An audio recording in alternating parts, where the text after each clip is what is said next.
الحمد لله الذي شرفنا بخاتم النبيين إن كنا خير أمة أخرجت للعالمين أشهد أن لا إله إلا الله وحده لا شريك له وأشهد أن محمدا عبده ورسوله الصادق الوعد الأمين اللهم صل وسلم وبارك على هذا النبي الكريم وإمام المبين سيدنا محمد وعلى آله وأصحابه أجمعين أما بعد فيا عباد الله أوصيكم ونفسي بتقوى الله وطاعته لعلكم تفلحون فقال تعالى في القرآن الكريم وهو أصدق القائلين أعوذ بالله من الشيطان الرجيم بسم الله الرحمن الرحيم يا أيها الذين آمنوا اتقوا الله حق تقاته ولا تموتن إلا وأنتم مسلمون. Ma'asyiral muslimin rahimakumullah. Saudara-saudaraku seiman seagama, semoga senantiasa dalam lindungan Allah Subhanahu wa taala. Puja dan puji sujud simpuh hanya milik Allah, ialah penguasa tunggal pengatur alam jagat raya. Kita sadar betul bahwa hidup dan mati kita berada dalam genggaman Allah Subhanahu wa taala. Dan tidak ada suatu makhluk pun yang luput dari pengawasannya. Ialah Rabbul Jalalah, Allah yang Maha Agung, yang Maha Rahman, yang Maha Rahim. Salawat dan salam tak lupa kami persembahkan kepada insan budiman, manusia pilihan. Ialah seorang Rasul yang amat manis tutur katanya, yang amat bijak keputusannya, yang sangat sempurna akhlaknya, dan senantiasa memikirkan nasib umatnya sampai akhir hayatnya dengan kalimat yang sangat luar biasa, ummati ummati ummati. Ialah Nabi besar kita Muhammad sallallahu alaihi wasallam. Ma'asyiral muslimin, sidang Jumat yang mulia, melalui mimbar yang mulia ini kami selaku khatib akan berwasiat kepada diri kami khususnya dan kepada segenap kaum muslimin pada umumnya untuk bersama-sama meningkatkan frekuensi keimanan kita dan menyuburkan rasa takwa kita kepada Allah Subhanahu wa taala, yakni dengan menjalankan segala perintahnya dan menjauhkan segenap larangannya, serta dapat kita laksanakan dengan seikhlas-ikhlasnya tanpa pamrih duniawi, dengan harapan semoga nantinya kita menjadi manusia yang beruntung baik dalam kehidupan duniawi maupun dalam kehidupan ukhrawi. Amin amin rabbal alamin. Karena hanya jiwa takwalah yang sanggup merintis ke arah pintu gerbang kebahagiaan. Dengan takwa seorang pemimpin akan adil dalam tindakannya. Dengan takwa seorang ulama akan mengamalkan ilmunya. Dengan takwa seorang hartawan akan menyedekahkan sebagian hartanya. Dan dengan takwa pula orang miskin akan redha memberikan doa restunya. Nah, keempat unsur inilah yang dikatakan oleh Nabi sebagai tiang menyanggah bagi tegak kokohnya kehidupan duniawi. Oleh karena itu mari kita serukan takwa ini, mulai dari keluarga kita di rumah, kepada para pelajar di sekolah, kepada para santri di pondok-pondok pesantren, kepada mahasiswa di kampus-kampus, kepada para karyawan di kantor-kantor, dan kepada wakil-wakil rakyat yang ada di gedung DPR dan MPR. Karena jika seandainya jiwa takwa ini sudah tertanam di lubuk hati dan paling dalam di seluruh rakyat Indonesia, insya Allah Allah pun akan menurunkan rahmatnya berupa musim yang teratur, iklim yang sehat, gunung-gunung berapi yang jinak, lautan yang penuh dengan berkah. Sebagaimana firman Allah Subhanahu wa taala, walau kana ahlal qura amanu wattaqau la fatahna alaihim barakatim minas sama'i wal ardh walakin kadzabu fasnahum bima kanu yaksibun. Andai kata semua penduduk negeri ini beriman dan bertakwa, kata Allah, pasti akan kami bukakan pintu-pintu keberkahan, baik yang berada di langit maupun berada di bumi. Tetapi kebanyakan mereka mendustakannya. Mereka hanya beriman di bibir saja, namun hatinya mereka tidak beriman, jauh dari Allah Subhanahu wa taala. Akhirnya kami turunkan azab sesuai dengan tingkah laku mereka itu sendiri. Ma'asyiral muslimin rahimakumullah, setiap kali kita melangkah menuju suatu perjalanan, pada hakikatnya kita sedang menuju pintu gerbang kematian. Bagi orang-orang yang beriman, kematian bukanlah suatu hal yang menakutkan, tapi merupakan suatu rahmat dari Allah Subhanahu wa Ta'ala. Karena dengan kematian mati dan mempercepat bertemu dengan Sang Khalik, dengan Sang Pencipta, ialah Allah Subhanahu wa Ta'ala. Ma'asyiral muslimin rahimakumullah, yang terpenting bagi kita, bagaimana kita bisa mempersiapkan menjelang kematian itu dengan amal ibadah yang sebanyak-banyaknya. Di dalam hadis dikatakan, an Umar bin Al-Khattab annahu qala ataitun Nabi sallallahu alaihi wasallam asyara faqala rajulun min ansar man aqyasun nas wa akramun nas ya Rasulullah faqala aksaruhum zikrul maut wa shadduhum isti'dadan lahu ulaika humul aqyasu zahabu bisyarafid dunya wa karamatil akhirah. Umar bin Khattab suatu ketika mendatangi Nabi SAW bersama dengan para sahabat kaum Ansar bersama 10 orang. Kemudian salah seorang sahabat Ansar bertanya kepada Nabi, ya Rasulullah, siapakah orang yang paling cerdas sebetulnya? Dan siapa pula orang yang paling mulia Rasulullah? Faqala, maka Nabi pun menjawab, aksaruhum zikrul maut, orang yang paling banyak mengingat kematian. Wasyaddum istidadan lahu, mereka yang mempersiapkan kematian.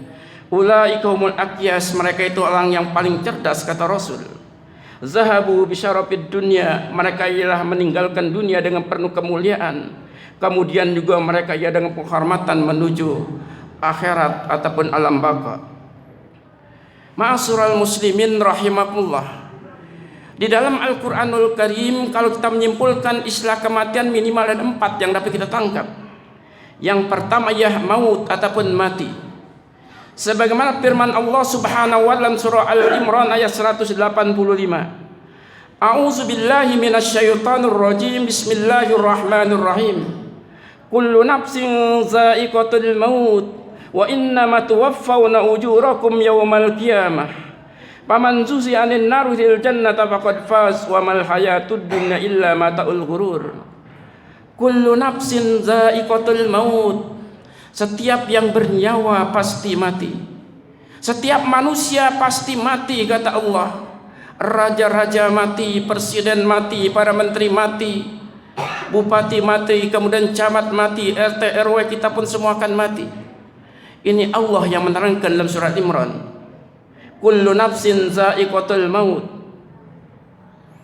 Ini sesuai dengan apa yang dikatakan pada waktu salat, qul inna salati wa nusuki wa mahyaya wa mamati lillahi rabbil alamin. Artinya mati pun berasal dari kalimat bahasa Arab. Wa innama tuwaffawna ujurakum yaumal qiyamah. Hanya saja Allah akan melipat gandakan amal ibadah kita, amal ibadah kamu pada Allah yaumal qiyamah, dari kiamat nanti. Paman zuhziya 'anil nar fil jannati faqad faz wa mal hayatud dunya illa matul ghurur. Barang siapa yang dijauhkan dari api neraka kemudian dimasukkan dalam surganya Allah, maka dialah orang yang beruntung. Wa mal hayatud dunya illa matul ghurur, tidak ada kehidupan dunia yang dapat menyenangkan kecuali menyenangkan yang menipu daya pada diri kita sendiri. Ma'asyiral muslimin rahimakumullah, yang pertama mati, kemudian yang kedua ialah wafat. Sebagaimana Allah Subhanahu wa taala berfirman dalam surah An-Nahl ayat 32, a'udzu billahi minasyaitonir rajim. Bismillahirrahmanirrahim. Alladzina tawaffahumul malaikatut thayyibin yaquluna salamun alaikum udkhulul jannata bima kuntum ta'malun. Hai orang-orang ini wafatkan mereka oleh para malaikat, mereka orang yang baik-baik akan berkata, salamun alaikum, selamat atas kamu, udkhulul jannata, masuklah kamu ke dalam surga, bima kuntum ta'malun, dengan balasan apa yang pernah kamu lakukan dan kamu kerjakan selama di dunia. Kemudian yang ketiga ialah ajal, di mana Allah berfirman dalam surah Yunus ayat 49, a'udzu billahi minasyaitonir rajim. Bismillahirrahmanirrahim. Wa likulli ummatin ajal Fa iza jaa ajaluhum la yastakhiruna sa'atan wa la yastaqdimun. Setiap manusia akan mendapatkan ajal. Ajal artinya batas ataupun finish. Allah sudah membataskan masa kehidupan kita di dunia ini sesuai dengan sunnatullah. Ada yang hanya 40 tahun, 50 tahun, 63 tahun, 70 tahun. Semuanya ajal sudah ditentukan, sudah tertulis lauhul mahfuz. Walikulli ummatin ajal. Fa idza jaa ajalun yastakhiruna sa'atan wa la yastaqdimun. Ketika ajal sudah datang, tidak bisa ditunda-tunda lagi, tidak bisa dimajukan, tidak bisa dimundurkan. Ajal ialah batas ataupun finish. Ibaratnya para seorang pembalap yang bermutar-mutar di arena pertandingan, sampai beberapa kali yang ditentukan ialah finish yang terbaik. Finish yang terbaik tentunya yang memang tidak ada kesalahan sama sekali, dalam keadaan mulus, maka dialah yang mendapatkan hadiah. Begitupun dalam perjalanan hidup kita, pada waktu finish kita baik, dalam keadaan husnul khotimah, itu pun harapan kita, maka dialah beruntung. Orang yang dalam menjalankan hidupnya sampai masa finishnya, sampai menuju ajalnya dalam keadaan baik, husnul khotimah. Kemudian yang ketiga ialah rojiun, ialah kembali.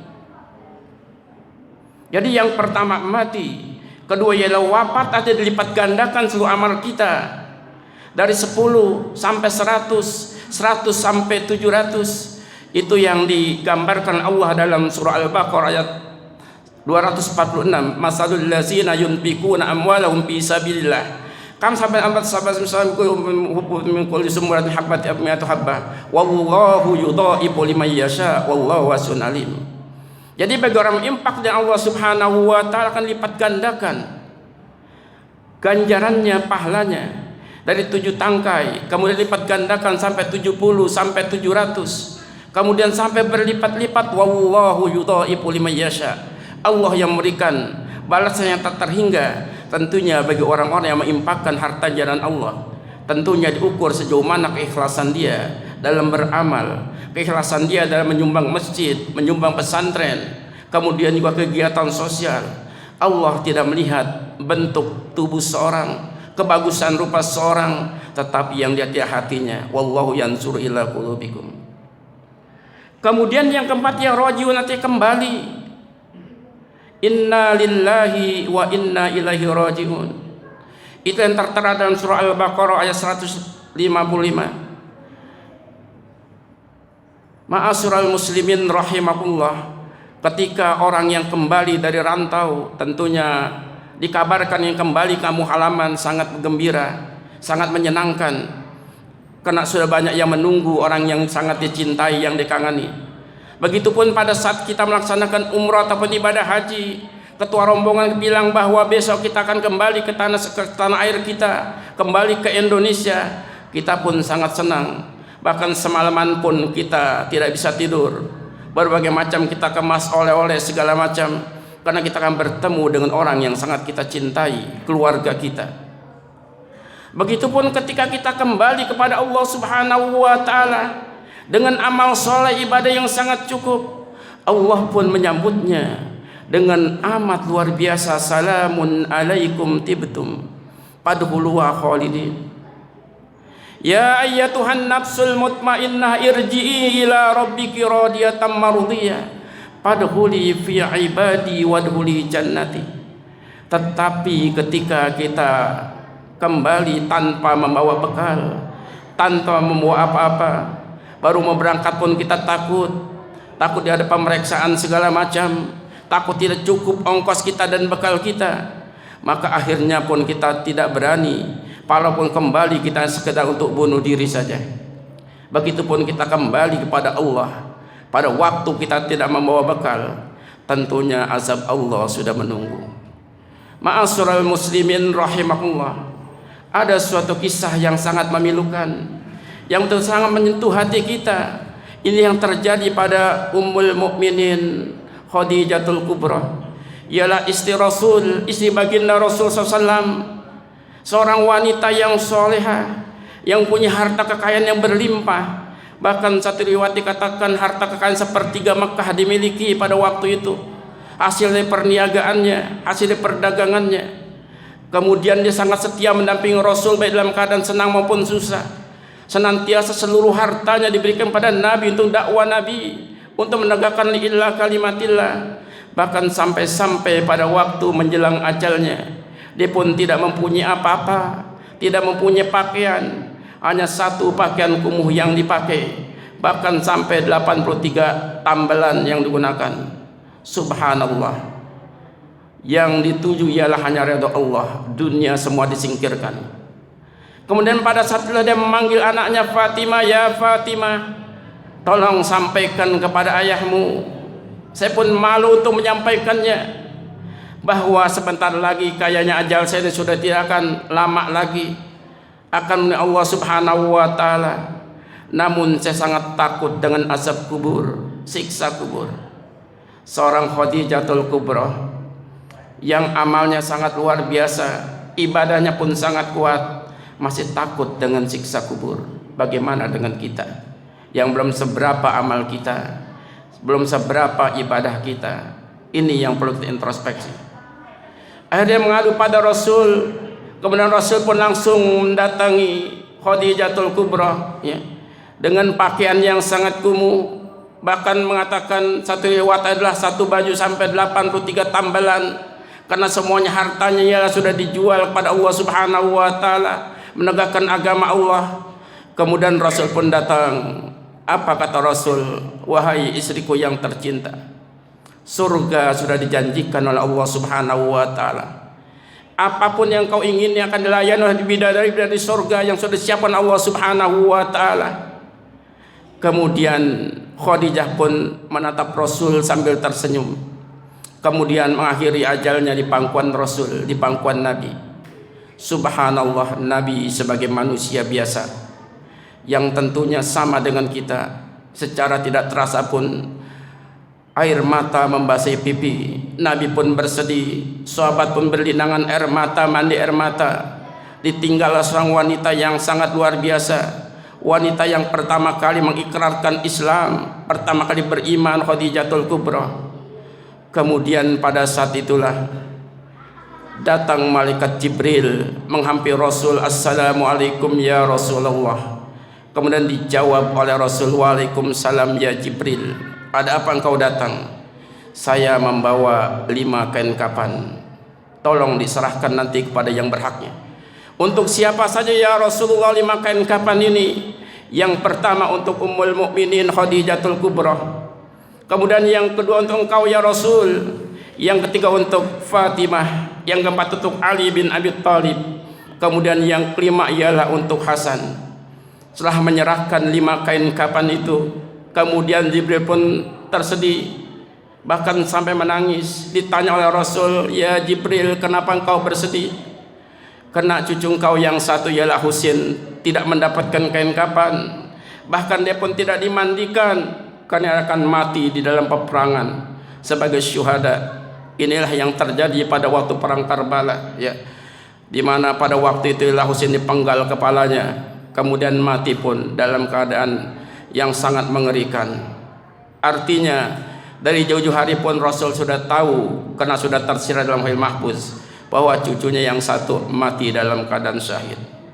Ma'asyiral muslimin rahimakumullah, apa yang dapat kita ambil dari hikmah yang sangat luar biasa ini? Marilah sama-sama kita memperbanyak amal kita. Wa tazawwadu fa inna khairuz zadit taqwa. Perbanyak bekallah sebaik bekal takwa pada Allah Subhanahu wa ta'ala. Perbanyak sedekah kita, perkuat ibadah kita, dan senantiasa kita tersenyum terhadap saudara-saudara kita. Berikan sedekah sesuai kemampuan kita, agar kelak kita nanti di akhir hayat kita pun tercatat sebagai husnul khatimah. Amin ya rabbal alamin. Barakallahu li wa lakum bil Qur'anil azim, wa nafa'ni wa iyyakum bima fi minal ayati waz zikril hakim, wa taqabbalallahu minna wa minkum tilawatan innahu samiul alim. Aqulu qawli hadza fastaghfirullaha lakum wa sairil muslimina wal muslimat wal mu'minina wal mu'minat fastaghfiru innahu wal ghafurur rahim. Allahumma shalli ala sayyidina Muhammad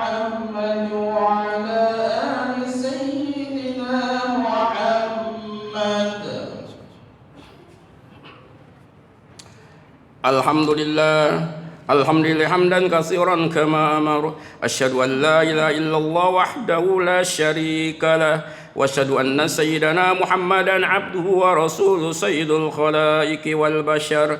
Allahumma salli wa sallim wa barik ala sayyidina wa nabiyyina Muhammad wa ala alihi wa sahbihi masabil ghurar. Amma ba'du fa ya ibadallah ittaqullaha ta'ala min sima'il lagwi wa fudulil khabar wa'lamu anna Allah amarakum bi amrin bada'a fi bi nafsi wa sanna bi malaikatil musabbihati bi qudsi wa salla sab'un min bariyatin si wa jinni fa qala ta'ala muhbiran wa amira inna Allah wa malaikatahu yusalluna 'alan nabi يا أيها الذين آمنوا صلوا عليه وسلموا تسليما وارض اللهم عن أربعة الخلفاء الراشدين أبي بكر وعمر وعثمان وعلي وعن بقية الصحابة رسول الله أجمعين وتابع التابعين ومن تبعهم بإحسان إلى يوم الدين وعلينا معهم برحمتك يا أرحم الراحمين